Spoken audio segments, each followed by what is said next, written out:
సంగీత సాహిత్య స్వరసంగమ దృశ్యకావ్యానికి స్వాగతం. నా పేరు ధనంజయ్. తలుపు గడియ బిగించుకుని గది 4 గోడల మధ్య మంచి రొమాంటిక్ సాంగ్స్ పెట్టుకుని అవి వింటూ మీ పార్ట్నర్తో ఎప్పుడైనా రొమాన్స్ చేశారా? అఫ్కోర్స్ అది పర్సనల్ మ్యాటర్ అనుకోండి, కానీ అలా చేస్తే ఎలా ఉంటుంది, ఆ ఫీల్ ఎలా ఉంటుంది? అడిగితే అడిగాడు కానీ ఆ ఊహ ఎంత బాగుందో అని బ్రహ్మానందం ఎలాగైనా గుర్తు చేసుకుంటున్నారా? ఓకే, ఏదైనా సరే ఒకసారి ఇమాజిన్ చేసుకోండి, ఆ కాన్సెప్ట్ని వీలైతే ట్రై చేయండి. ఇదంతా ఎందుకు చెప్తున్నానంటే, తెలుగు, తమిళ, హిందీ వలపు పాటల జుగల్బందీతో తన హీరోయిన్ భాగ్యశ్రీ బోల్సేతో రొమాన్స్ చేయడానికి మన మాస్ మహారాజా రవితేజ మిస్టర్ బచ్చన్గా వస్తున్నాడు బప్పీ లహరి లెవెల్లో. ఆ మిస్టర్ బచ్చన్ మూవీ నుంచి రెప్పల్ డప్పుల్ అనేటువంటి సాంగ్ రిలీజ్ అయింది. సో ఆ పాట అంతా విన్న తర్వాత నాకు ఇట్లాంటి రొమాంటిక్ ఐడియాస్ వస్తున్నాయి. ముందుగా సాహిత్యం గురించి మాట్లాడుకుంటే, ఈ పాటని రాసింది కాసర్ల శ్యామ్. పాట మొత్తం కూడా ఒక జంట మంచం మీద చేసుకునే ముచ్చట గురించే మెయిన్. మంచం మీద జరిగే ముచ్చటకు సంబంధించిన ఎలివేషన్స్ కాసర్ల శ్యామ్ ఏ విధంగా ఇచ్చాడో చూద్దాం. బొమ్మ సోకులో బొంబాయి జాతరే, బచ్చన్ గొంతులో బప్పీలరే, ఉస్కో అని అంటే చాలు డిస్కోల మోతలే, తెల్లార్లు చల్లారని గానక చేరే, తెలుగు, తమిళ, హిందీ వలపు జుగలు బందీ, తగిట తగిట తగిట తగిట చెమట బొట్టు తాళమేస్తదే. ఏ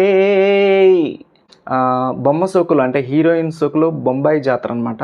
అలా హీరో బచ్చన్ గొంతులో మాత్రం బప్పీలహరి రొమాంటిక్ సాంగ్స్ పెట్టుకుని మంచం మీద రొమాన్స్ చేస్తాడనమాట అని అర్థం చేసుకోవాలేమో మనం. చాలా బాగుంది ఈ లైన్. ఆ తర్వాత ఉస్కో అని అంటే డిస్కోలో మోతలే, తెల్లార్లు చల్లారని గాన కచేరీ. అది నాన్ స్టాప్గా తెల్లార్లు గాన కచేరీ చల్లారకుండా జరుగుద్దంట. అది మన బచ్చన్ గారి క్యాపబిలిటీ. తెలుగు, తమిళ, హిందీ వలపు జుగల బంది అంటే తెలుగు, తమిళ, హిందీ మొత్తం ఆ భాషలో ఉన్నటువంటి రొమాంటిక్ సాంగ్స్ అన్నిటిని పెట్టుకుని ప్లే చేసుకుంటూ మనోడు మంచం మీద యుద్ధం చేస్తాడని మనం అర్థం చేసుకోవాలి. చెమట బొట్టు తాళమేస్తుందంట. ఏసీలో ఉన్నా సరే ఆ పని చేసేటప్పుడు చెమట పట్టుద్ది, ఆ చెమట పట్టు కూడా తాళమేస్తుందంట. ఇలా చెమట పట్టు కూడా తాళమేస్తుంది అని హీరో చెప్పగానే హీరోయిన్ ఏం చెప్తుందంటే, రెప్పల్ డప్పుల్ల సప్పుళ్ళు కొట్టాలిలే, నా గాజు ఓ గజలే పాడాలిలే, కిర్రంటూ మంచాల కోరస్సులే, ప్రేక్షకులు మల్లె పూలే. రెప్పలు డప్పులాగా సప్పుళ్ళు కొట్టాలంటుందంటే, అసలు మామూలుగా అయితే కన్రెప్పలు ఎన్నిసార్లు కొట్టుకున్నా ఇంత శబ్దం కూడా వినిపించదు, కానీ రెప్పల డప్పుల సప్పుళ్ళు కొట్టాలనేటువంటి పదప్రయోగం అయితే చాలా బాగుంది, వెరైటీగా కొత్తగా ఉంది. అలాగే అమ్మాయి గాజు ఓ గజల్ పాడాలంట, నా గాజు ఓ గజల్ పాడాలి లాంటి వీళ్ళ గాన కచేరీలో మంచం చేసేటువంటి కిర్రు శబ్దాలు కోరస్గా ఉపయోగపడతాయంట. మరి ప్రేక్షకులేమో మల్లెపూలంట. ఏమి రాశాడు కాసల శ్యామ్.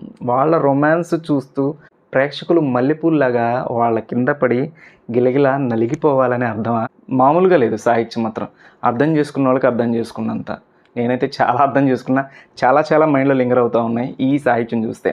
ఇలా ఈ అమ్మాయి చెప్పగానే లైన్స్ వస్తాయి. బన్సు మోరు మోరు మోరు మోరు మోరు, మూసే door door door door door, ముద్దులు పెడుతుంటే మైకెట్టి మూడు ఊళ్ళే, తొలికోడి కుయాలిలే అనే లైన్తో పల్లవి కంప్లీట్ అవుతుంది. నాకు ఈ ఎలివేషన్ ఏంటో అర్థం కాల. అంటే ఈయన ఈ గదిలో ముద్దులు పెట్టుకుంటుండే 3 ఊళ్ళకి మైకి పెట్టుకుని తొలికోడి కుయ్యాలంటే ఏం మరి, ఏదైనా వినేయాలంతే. ఎక్కువ అర్థాల గురించి ఆలోచించకూడదు, కోడిగుడ్డు మీద ఏకలు పీకినట్టుగా ఉంటుంది. అలా ఎంజాయ్ చేయండి అంతే ఆ లైన్స్. ఇంకా చరణాల విషయానికి వస్తే ఇక్కడ 2 చరణాలు ఉన్నాయి. మొదటి చరణంలో హీరో అడుగుతున్నాడు, ఆ ఎర్ర ఎర్ర సెంపలల్లా సిగ్గు మొగ్గలేసినేందే సిలక అని అడిగితే ఆ అమ్మాయి ఏం చెప్తుందంటే, నీ నల్ల నల్ల సూపులల్లా దాచిపెట్టినావు గనక సురక. అంటే అతని కళ్ళల్లో ఉండేటువంటి కసి ఏదైతే ఉందో అది సురకలాగా ఈ అమ్మాయిని అంటుకుంది. ఆ వేవులెందు తనకు తగిలి కాస్త సిగ్గు మొగ్గలేసి సెంపలు ఎరిపెక్కినాయని అమ్మాయి చెప్తుంది. ఇంక తర్వాత నడువంపుల్లోన గిచ్చుతుంటే వేళ్ళకొచ్చే సరిగమలే అని అడుగుతున్నాడు. అంటే అమ్మాయి నడుము గిల్లుతుంటే ఆ నడుము వంపుల్లో ఉన్నటువంటి వయ్యారాల ద్వారా ఇతని వేళ్ళకి సరిగమలు తగిలాయన్నట్టుగా చెప్తున్నాడు. సందమామ కింద సాపదిండు దంద అంట. ఇందాకడేమో మరి డోర్ మూసేయాలన్నాడు, ఇప్పుడేమో సందమామ కింద సాపా దిండు దందా జరుగుతుందంట. యుద్ధమే ఇంకా.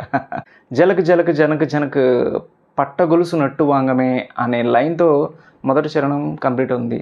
జలక్ జలక్ జనక్ జనక్ పట్టగొలుసు నట్టు వాంగమే అంట. ఆ కాళ్ళు కదులుతూ ఉన్నప్పుడల్లా ఆ పట్టీ గొలుసుల శబ్దం నట్టు వాంగంలాగా వీళ్ళ యుద్ధంలో వీళ్ళు చేసే పనికి అవి కూడా సహకారం, వాద్య సహకారం అందిస్తున్నాయి అన్నట్టుగా మామూలు రొమాంటిక్ ఎలివేషన్ కాదు ఇది. చాలా గొప్ప ఎలివేషన్. అదే చెప్పే కదా, అర్థం చేసుకున్న వాళ్ళకి అర్థం చేసుకున్నంత. మళ్ళీ ఆ తర్వాత రెప్పల్ డప్పులు అనేటువంటి హుక్ లైను, బొమ్మ సోకులో బొంబాయి జాతర, ఈ హుక్ లైన్స్ మళ్ళీ రిపీట్ అవుతాయి. ఇంకా తర్వాత రెండో చరణం విషయానికి వస్తే హీరో అడుగుతున్నాడు అమ్మాయిని, నీ సీర కొంగు అంచు చివర నా ప్రాణం అంతా అట్లా మోసుకెళ్తే ఎట్లా అని చెప్పి అంటుంటే ఆ అమ్మాయి ఏం చెప్తుందంటే, చేతుల్లోన చుట్టుకున్న ఈ లోకం అంటే నాకు నువ్వేనంట అంటుంది. మరి ఇంకా తప్పదు కదా, ఈ లోకమంతా అతనే అని ఆ అమ్మాయి ఫీల్ అయినప్పుడు అతన్ని చేతుల్లో పట్టేసుకుని కొంగును మూడేసేసుకుని కొంగు చుట్టూ తిప్పుకుంటుందన్నమాట వెనకాల.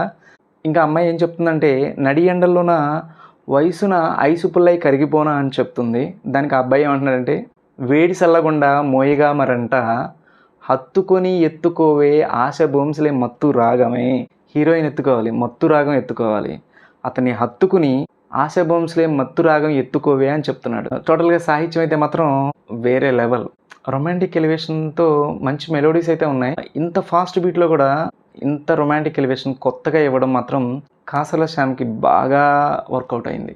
చాలా బాగా రాశాడు. ఇది సాహిత్యం విషయానికి వస్తే ఇంకా సంగీతం విషయానికి వద్దాం. ఈ పాట స్టార్టింగ్ వినగానే దీనికి మ్యూజిక్ డైరెక్టర్ మిక్కీ జే మేయరా లేదా తమనా అనిపించింది. ఎందుకంటే తమన్ మార్క్ ఇన్స్ట్రుమెంటైజేషన్ ఏదైతే ఉందో అది ఇక్కడ మిక్కీ జే మేయర్. స్టార్టింగ్ ఆ బీజిఎమ్స్ వినగానే అనిపించింది అనమాట. డౌట్ వచ్చింది, మిక్కీ జే మేయరా తమనా మ్యూజిక్ అని. ఏదైతే ఇన్స్ట్రుమెంటైజేషన్ బీట్ మీద బాగా ఫోకస్ పెట్టి ఆ కాన్సెప్ట్ని 100% సక్సెస్ఫుల్గా కంప్లీట్ చేశాడు మిక్కీ జే మేయర్. ఏమన్నా ఉందా పాట, అబ్బబ్బబ్బబ్బ ఒక ఊప్ అనమాట.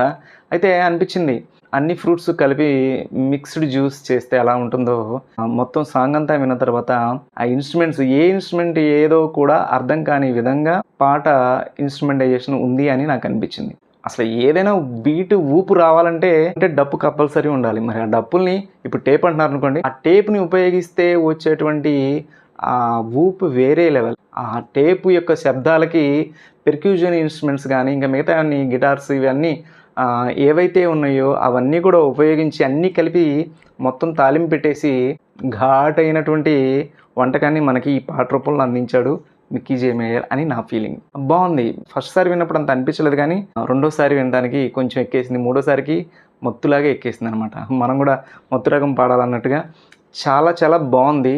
రవితేజ ఉన్నాడంటే ఆ మాత్రం ఊపు ఉండాలి, ఆ మాత్రం ఊపు లేకపోతే అక్కడ సరిపోదు. ఇంకా సింగర్స్ విషయానికి వస్తే ఈ పాటని అనురాగ్ కులకర్ణి అండ్ మంగ్లీ పాడారు. ఫోక్ బీట్ పాడాలంటే మంగ్లీకి అది కొట్టిన పిండి. అనురాగ్ కులకర్ణి ఈ ఫోక్ బీట్ని హై రేంజ్లో, హై నోట్స్లో తను చించుకుని పాడాడు. అంత చించుకుని పాడాడు. రికార్డింగ్ థియేటర్లో చెమటలు పట్టేసి ఉంటే బాగా అరిపించేశాడు. మామూలుగా కాదు, మ్యూజిక్ డైరెక్టర్ 100% ఎఫర్ట్స్ పెట్టి ఈ పాటని ఒక రేంజ్కి తీసుకెళ్లారు సింగర్స్ ఇద్దరు కూడా. దృశ్యపరంగా మాట్లాడుకుంటే చాలా బాగుంది. ఆ హీరోయిన్ అందాలు, రవితేజ ఎనర్జీ లెవెల్స్ ఒక రేంజ్లో లేదు, మామూలుగా కాదనమాట. చాలా చాలా బాగుంది.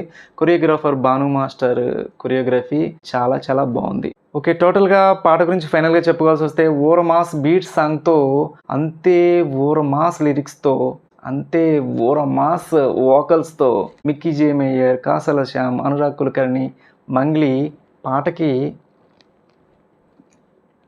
సూపర్ సాంగ్ అనమాట. అదిరిపోయింది, మామూలుగా కాదు. రేపు డీజే స్టెప్పుల్లో కానీ థియేటర్లో కానీ ఒక రేంజ్లో రచ్చ ఉంటుంది. ఇది ఈ పాట గురించిన నా ఫీలింగ్స్ మీతో షేర్ చేస్తున్నందుకు హ్యాపీగా ఫీల్ అవుతూ మళ్ళీ మరొకసారి మరొక పాటతో కలుసుకుందాం. అప్పటి వరకు సర్వేజన సుఖినో భవంతు. జై హింద్.